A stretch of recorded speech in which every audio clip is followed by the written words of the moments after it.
خوش آمدید خیر مکتب آپ سبھی سامعین اور ناظرین کا اس قنات پہ۔ جیسا کہ ہم جانتے ہیں اب UG کورس 4 ایئر کی ہو چکی ہے۔ آج میں اس کے سیمسٹر 1 کی اردو MJC کی پہلی یونٹ جن کے مصنف میر امن ہے، میر امن کی حالت زندگی کو پڑھیں گے۔ میر امن نے جو باغ و بہار داستان لکھے ہیں اسے ہم آگے ویڈیو میں پڑھیں گے۔ اس ویڈیو میں ہم ان کی حالت زندگی جانیں گے۔ میر امن دہلوی کا اصل نام میر امن اللہ تھا۔ آپ کی ولادت دلی میں ہوئی۔ یہاں پہ ولادت کے معنی ان کی پیدائش۔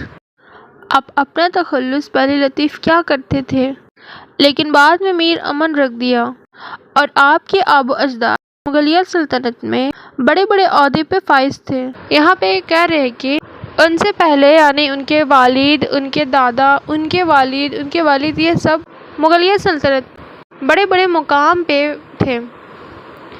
آگے لکھا ہے دلی پر جب احمد شاہ عبداللہ نے حملہ کیا تو آپ کا خاندان دلی سے ہجرت کر کے پہلے پٹنہ آیا لیکن بعد میں کلکتہ میں اپنی سکونیت اختیار کی، اور یہاں پر نواب دلاور جنگ نے آپ کو اپنے چھوٹے بھائی میر محمد کاظم کو تعلیم دینے پر مامور کیا۔ میر امن کلکتہ میں رہنے لگے تو وہاں کے نواب جو تھے انہوں نے اپنے بھائی کی تعلیم کی ذمہ داری میر امن کے حوالے کیا۔ یہ کام 2 سال تک جاری رکھا۔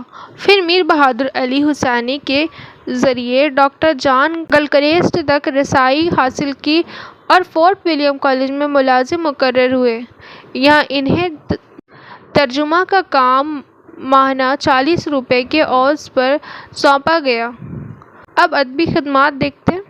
جب تک اردو زبان ادب کا نام باقی رہے گا تب تک میر امن دہلوی کا نام عزت و احترام کے ساتھ لیا جائے گا اور ان کی خدمات کو ہمیشہ یاد رکھا جائے گا۔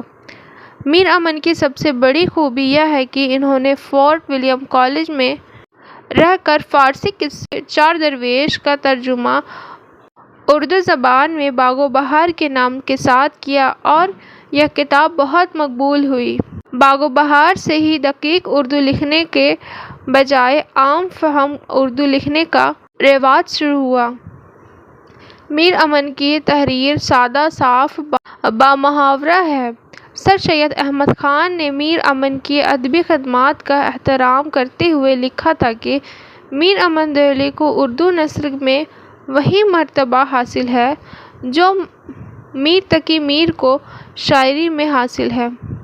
بابائے اردو مولوی عبدالحق نے لکھا ہے کہ جہاں وہ آسانی سے عربی و فارسی کے لفظ لکھ سکتے تھے وہاں پر بھی انہوں نے سیدھے سادے لفظ کو ترجیح دی ہے۔ مثلا خوشی کی جگہ آنند، رونق کی جگہ ربٹ، پیام کی جگہ سندیشہ جیسے لفظوں کا انتظام کیا ہے تاکہ ہر آدمی اس کتاب کو پڑھ کر لفظ حاصل کر سکے۔